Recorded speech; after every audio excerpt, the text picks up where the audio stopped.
नमस्कार जय जगन्नाथ मु पद्मिनी आपण मानकु स्वागत करछि मोर ओडिया ब्यूटी टिप्स चैनल रे।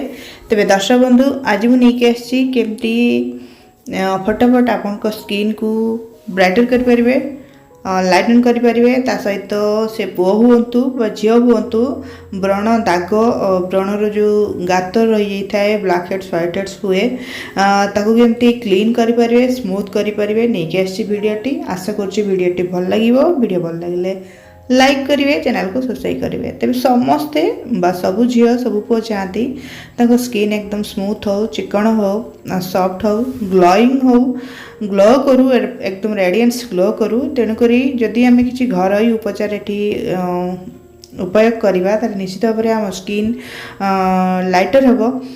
स्किन जो डालनेस ताकू आमे ठीक करि परिबा, आम स्किन को सतेज रखि परिबा आ तार ग्लो बढ़ाई परिबा। तेबे सेथिपई एठी मु नेछि कंचा क्षीर आम स्किन को भल भाव क्लीन करे, स्मूथ बनाए, चिकन करे आउ गरा करिवारे सहाय्य करे। तेणुकर एठी कंचा क्षीर नेछि जोटा पूरा गाई क्षीर आउ कंचा क्षीर आम स्किन पे बहुत भल। स्किन को नरम चिकन कर सबुठू बड़ काम करते, स्किन को क्लींज करते भल भाव में। आउ एठी नेक्स्ट मु ऐड करुछि हमर चाउल चूना गुंड कंचा क्षीर बहुत इजीली आपन को घरे मिली जिवो, समस्त घरे मिली जिवो। आकु झियो माने भी लगे परिबे, पुओ पिला माने भी लगे परिबे, वयस्क स्त्री लोक माने भी आकु लगे परिबे। कहीं समस्त स्किन रे डालनेस आसी थाए, गरा तो स्किन हबो ता सहित जो स्किन रो सतेजता सेटा मध्य फेरी पाइबे। नेक्स्ट ये आम ऐड करवा आमर बेसन आम भल भाव में आम स्किन को क्लीन करथाए आउ स्किन को गरा करथाए। तेणुक बेसन ये ऐड करवा जद्वारा से आमर स्क्रबिंग भी भल भाव में स्किन हो, white heads black heads clean हो। बेले बेले आम स्किन रे इचिंग होता है, कुंडे होता है से ब्लैक हेड्स व्हाइट हेड्स जो आम क्रीम लगे था से भितर को पशि जाता है से गात द्वारा। तेणुक आम कुंडे होता है तो ताकू ये भल भाव में क्लीन कर। नेक्स्ट आम ये ऐड करवा महू बा हनी। महू आम स्किन को यंग बा सतेज करथाए, हाइड्रेट करथाए आ स्किन को टाइट करथाए। तेणुक आम स्किन टर्न अप हम, आम स्किन यंगर लुक दब ता सहित ग्लो करिवो।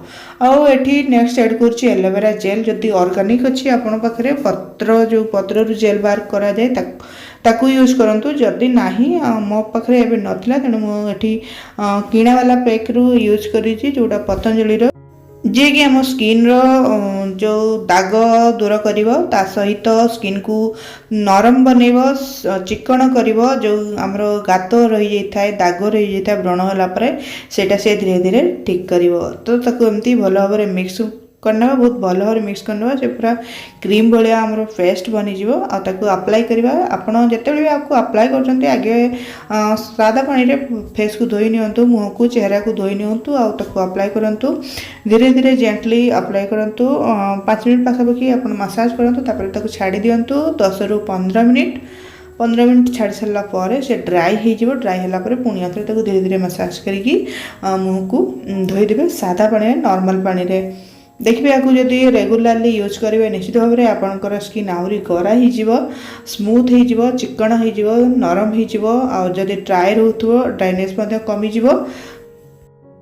दाग थी जदि दाग धीरे धीरे कमिज, व्रण होते भी व्रण धीरे धीरे कमिज, आपंकर व्हाइट हेड्स ब्लैक हेड्स कमिज, स्किन एकदम सॉफ्ट हम, नरम हम, चिकन हम। तेरे दर्शक बंधु यहाँ निश्चित घरोई उपचार जहाँकि आम बहुत पुरातन जगार यूज कर आउ ये निश्चित भाव में काम करे। आपको एटलिस्ट कंटिन्यूअसली मासे पर्यंत लगे देखो आप स्किन एकदम सॉफ्ट हो, स्मूथ हो, आपको मेकअप भी जरूरत पड़ानी। तेज ये वीडियोटी आशा कर भल लगी, वीडियो भल लगे लाइक करेंगे, चैनल को सब्सक्राइब करेंगे। वीडियो देखते बहुत बहुत धन्यवाद। पुणी देखा नुआ के वीडियो सहित। नमस्कार, जय जगन्नाथ।